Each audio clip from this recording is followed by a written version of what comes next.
Baby dolls and baby cakes. Juiciest crypto news. Bitcoin is actually pumping to $44,200.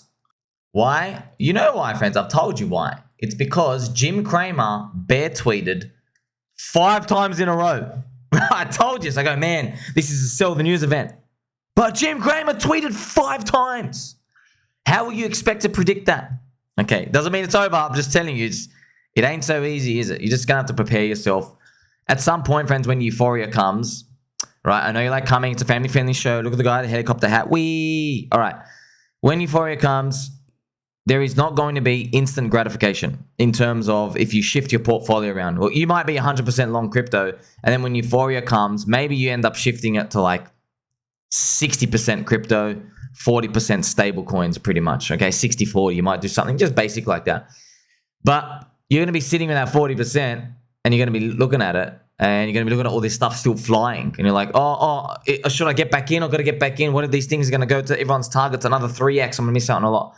You just got to be careful, because that doesn't mean it's the end when you start clicking out. It's never the end, friends. There's always another cycle. There's always other opportunities to come on. Yeah, but to be realistic, the bull market though gives you like 400,000 opportunities. You can only take like 10, right? And then when the bear market comes, 0. And anything you touch, it's negative EV. So it's easier said than done, right? But we're going to be in it together. Now I'm going to show you the Bitcoin price chart. Right, if we zoom in, look at this. Bitcoin is doing this little pop-up, okay, up to $44,200 here. Remember, we're still in that zone. If I just push it back to the weekly chart, it is kind of crazy, yeah? Just to let you know, friends, so when you see huge wicks like this, huge wicks, they eventually come and get filled. But also, this is like, let's zoom in here. This is crazy, okay? We have a huge wick up and a huge wick down. So probably, I'm just guessing, we fill up, trap everyone, come back down, like no, and then there's like maybe there's a big alt season here. This is May, friend. They might cut rates. I'm just guessing. This is drawing skinny lines of what's possible, okay? And then, oh no, and then we're like, oh my gosh, we went and filled this week too, right? And this is the bad part. Oh no, they're gonna ban self-custody, all this other stuff. No, okay, so that's, you know, look at this nightmare, okay? Nightmare, really a nightmare though. Look at this.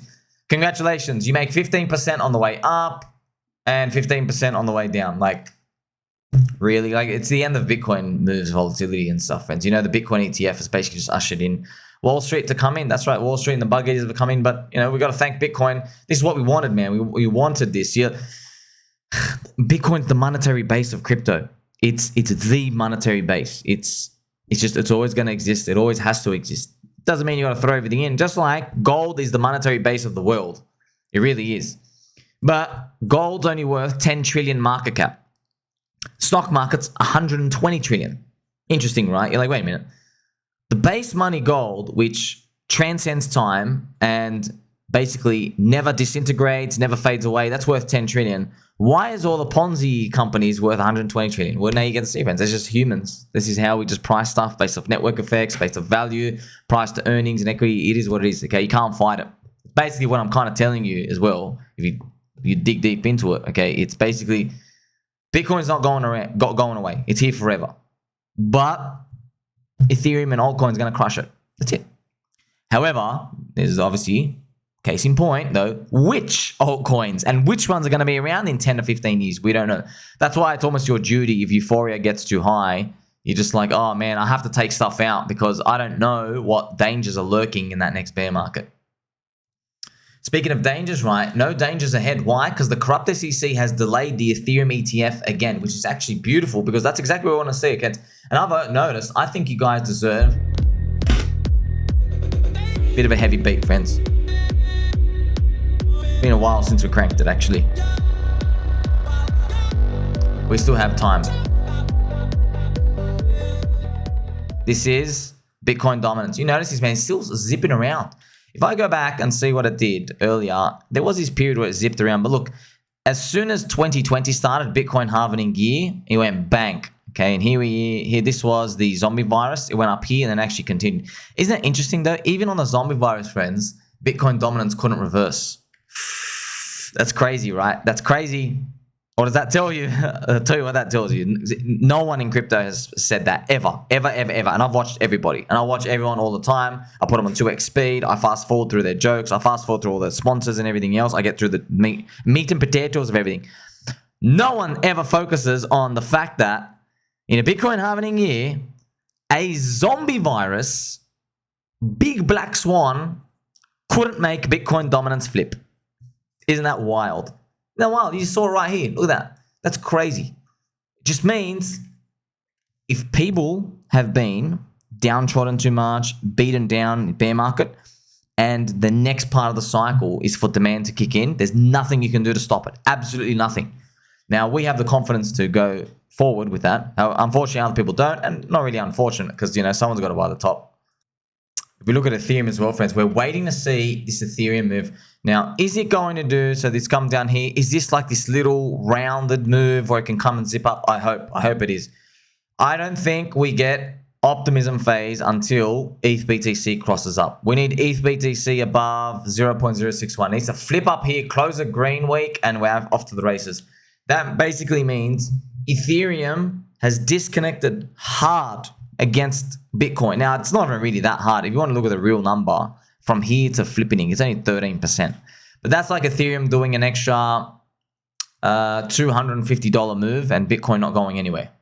So it's like Ethereum going up to like $2,700 and Bitcoin still sideways at 44K. You're like, okay, cool. This is basically Ethereum starting to kick into gear. And when Ethereum kicks into gear, friends, I mean, the gas fees start going $50, $100. Why? Because people are making hundreds of thousands of dollars, moving yield around. And also things like PulseX and all the other alt EVMs are going to kick off too. That'll be fantastic.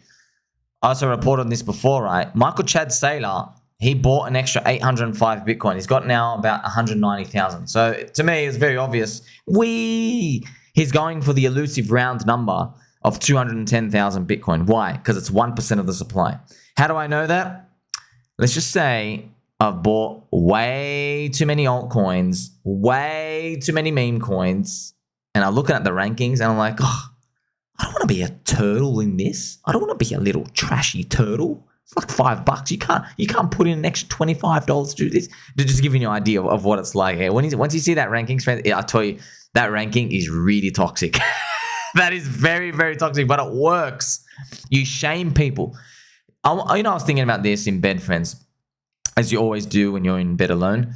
What do you do when we now have a society where everybody can see everybody else's wealth, when there's no privacy over here? We probably get to the stage like that, where everyone's like the caste system. We regress. Because that's basically what's happening now. Do this. I'm seeing these league rankings.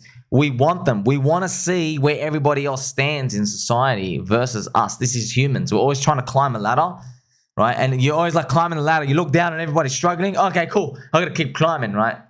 This is what makes us human. But also it's kind of disgusting, right? Because you don't see people as people anymore. You start to just see them as like, oh, low rank or high rank, okay? That's one of the reasons why I had such enormous, phenomenal growth on YouTube, is because I'm watching, and Twitter and everything else, I'm watching all these other influencers with you treat us like rats. Like, who are you talking to? Okay, you're a pump and dollar, you're a shiller, you get all these ICO access, you don't know how to buy and hold crap. You just repeat the talking points from people like me who know what we're doing. Okay, so I know you've had enough, I've had enough too. We don't need them. We're going to stick it to them. We're actually going to crush it. You know who else is going to get crushed though, right? Retailers. Because MetaMask is incorporating Robinhood for easier crypto purchasing. Here I am saying, don't use this. They are slugs. It's just nice to see more rails are getting introduced, friends. So what I've noticed is more people want to participate in crypto again, and they want it easier to buy. Traditionally, what happens is Bitcoin went up so far that they were forced to sign up to dodgy exchanges and go do stuff and just hit market at the end. But as we put more better technology, make it easier for the rails, right? So the ramps for people to go from PayPal to your bank account, hook up with credit card and debit cards. Yeah, there's 5% slug fees here and there, 2% fees. Are disgusting. But that instead of people waiting for like the final 60 days to get in, now they're like, oh, I can wait. I can get in like a year before the top. All right, that's eventually what's going to be. And then hopefully when there's rails everywhere, people are getting in all the time and the volatility is less. Do you see? That's actually game over at that point. That's Bitcoin not doing 3x. Good luck. You're not doing a 2x from that point. You're doing like, oh, great, stock market did 7%. And if Bitcoin did 15%, you win because you did double the stock market. I swear, that, friends, I'm not joking. That's eventually how it's going to be. But right now, it's not like that. Right now, it's What are you buying? What's this pulse trending? What is this wallet? All these other stuff going. That's what you want, man. You want uncertainty. Everyone's trying to figure out stuff. It's a gold rush, basically. Everyone's mining for gold, and it is what it is, okay? So we are still early in that regards. Because the volatility is extreme. It's just that, man, you just look at everyone else like, stop selling, man. What are you doing? But hey, let them. It's just that, man, can we not drop 95% next time, please? And like still be down 95% after 3 years. Because that's what Hex is, by the way. Down 95%. That's been almost it's heading onto a 3-year round trip. So just for example, there's other coins as well down. The volatility is insane. So, but you might say, look, man, that's the price you pay. Yeah, but here's the thing, friends. You don't know what our forward return is yet. You don't know what we get this cycle. Okay, now you can believe, for example, Hex goes to $1 plus, and Bitcoin goes to 120K, and Ethereum hits 12 to 14K, which is a trillion market cap-ish. Now we can believe that world comes, but we don't know it comes. Because if I tell you, hey, Bitcoin stopped at 75,000, Ethereum stopped at 8,800, Hex stopped at 20 cents. If I told you that, and then they dropped all night 80% after that, and then it's still 2026, we're struggling. If I told you that, you're like, man, that volatility was not worth it. That volatility was not worth it. That's why it's almost like the chicken and the egg problem. It's like, okay, that volatility, is that the price you pay for the next bull market, or is it the sins you pay for the bull market you just had? We don't. It's a chicken and egg problem all the time. I am wrestling that every single day. It is what it is. That's why we just hope that this is just the golden goose that keeps laying its orange juice eggs, friends. Eggs, which literally just crack them open, just pure orange juice comes out, right? Cold, refreshing. You don't even need ice cubes. That's how cold they are. Okay, so that's something we'll never be able to solve, and we're just guessing. And I'm wearing a helicopter hat. I hope, friends. I promise you, I wake up every day. I'm like, please, just give us this smack. Just smack it up. Just give us something to reward everyone. But I guess we'll find out, right, how the stock market plays out. But it's not going to find out though, because they're offline. Soylana, friends, went down. I couldn't believe it. 11 times. Okay, in 2 years, 11 times. Like someone, shout out to my baby doll cult member in the comment section. He says, wow, so Solana's going down every second month. And I'm like, wait, you are? You don't used to hear that. People said that as a joke, man. People said that, oh, Solana's down every second month. Ha, ha, ha, ha. No, it's not tongue-in-cheek. It's actually 11 times in 2 years is pretty much down every second month. Wow. What do you do? Well, look, I'm glad you got to see it, because for literally all of 2023, I've been making all my earliest videos, friends. The first thing I taught everyone was, I go, look, guys, did you ever wonder why when a crypto network coin gets exploited, or there's a double spend hack, or it shuts off, why when it comes back the price is still the same? Why is that? Or it barely moves? Why doesn't it go to zero? I used to have a heart attack when I first came into crypto thinking, oh my God, if it turns off, we'll all lose our money. It's because the network effects, Metcalfe's law. It's because the market is valuing a group of people. So if you turn off this product on and off, it doesn't do anything. It's just a group of people. Now, it's up to a group of people to decide whether that's relevant or not. Okay, that's what it is. Effectively, what I'm saying is, if you have 1 million people who are circling around, Pulse Chain, okay, Pulse Chain, technology and stuff, let's say it's 25x higher, 1 million people around there.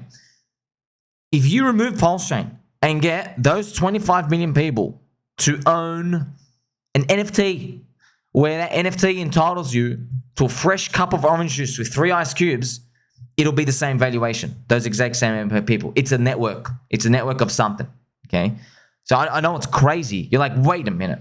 How does that work? Yeah, it's a group of people. That's it. Everything is a network effect.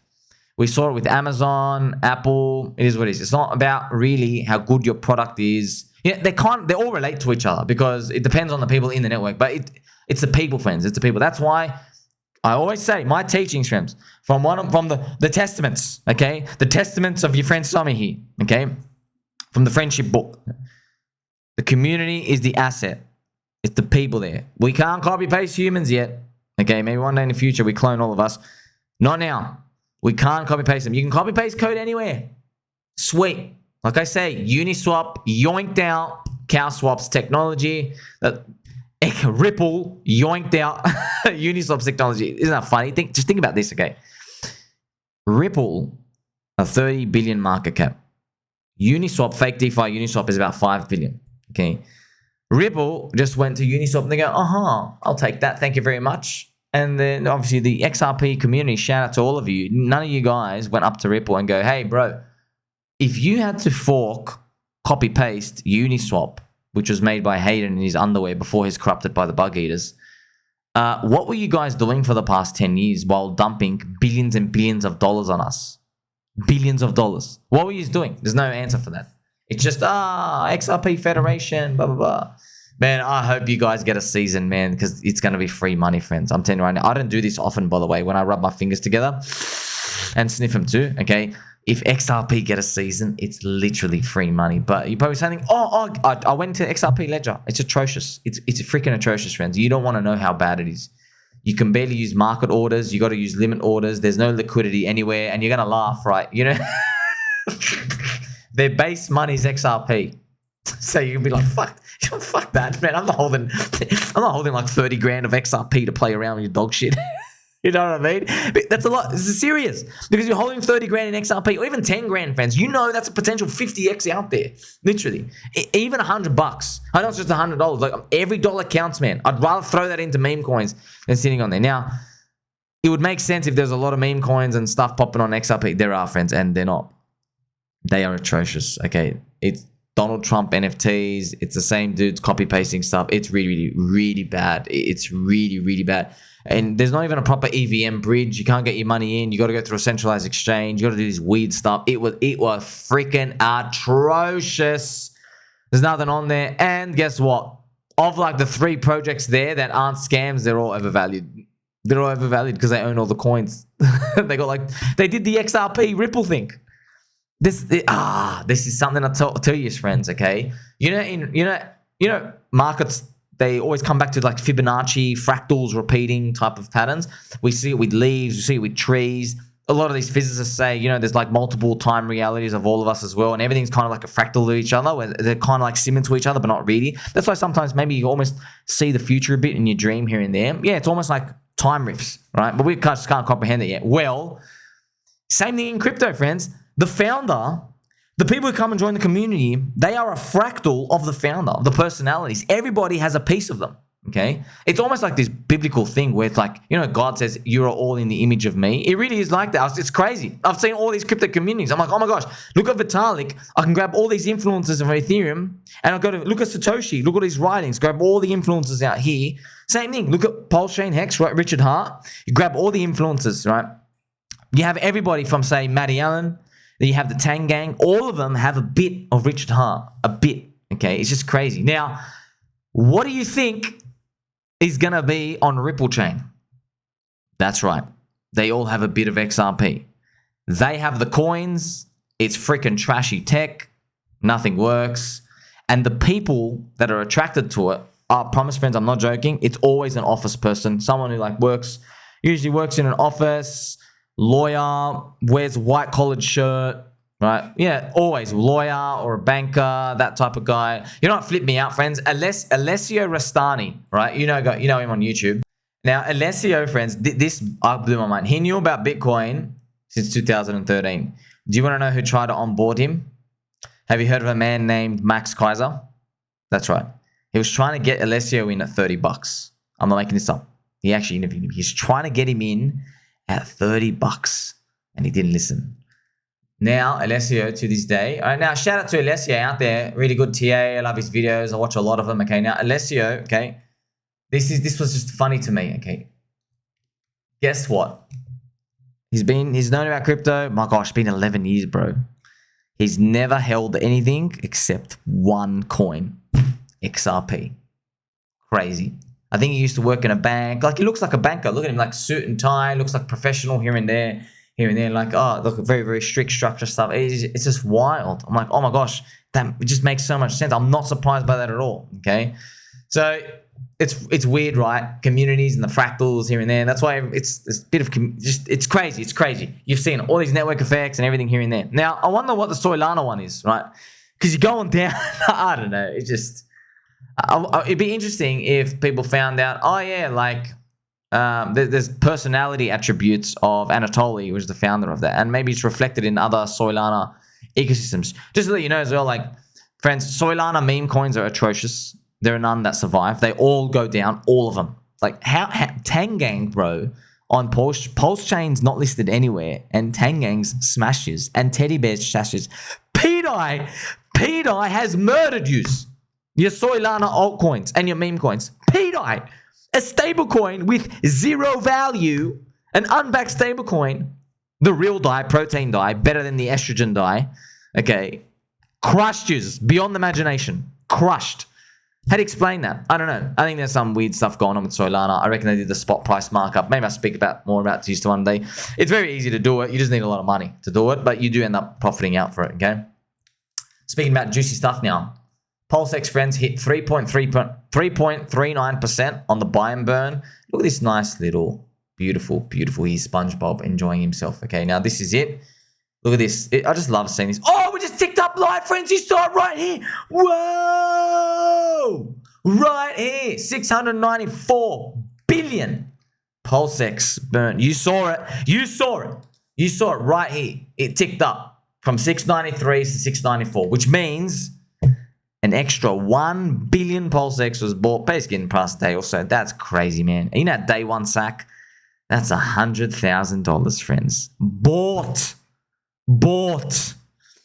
You know how you got to think about it, friends? Think about it like this. So there's demand supply. Okay, now the supply side, it's always naturally there because humans, our attention is constantly degrading. So, you know, oh, another meme coin's moving. Let me sell PulseX. Oh, I'm getting bored. Let me sell PulseX. Oh, I've got like a wedding to pay for. Let me sell PulseX. And, you know, all this life expenses stuff over time. So they keep naturally dumping over that. There's also, hey, I'm a paper hand bitch. Let me sell PulseX. That's the most important one, right? So that when they dump, friends, so there's a pool in the middle, and here's the supply. They dump and they stack the pool, right? And when they keep stacking and it gets higher and higher and higher, what ends up happening is the price, the USD price of PulseX gets lower, gets smaller, right? Which is lower. But now you have the demand side. So every day, as all the degens are playing around with our oranges and our teddy bears and our pDAI and our willies on Paw Pleb and 9-inch plane and everything else, friends, saying g'day and just repeating that Richard only has one brother. That's right, one. Okay, all of this fun stuff going on, all the activity in trading, okay? Even all my meme coins and stuff, that's counted too, of course.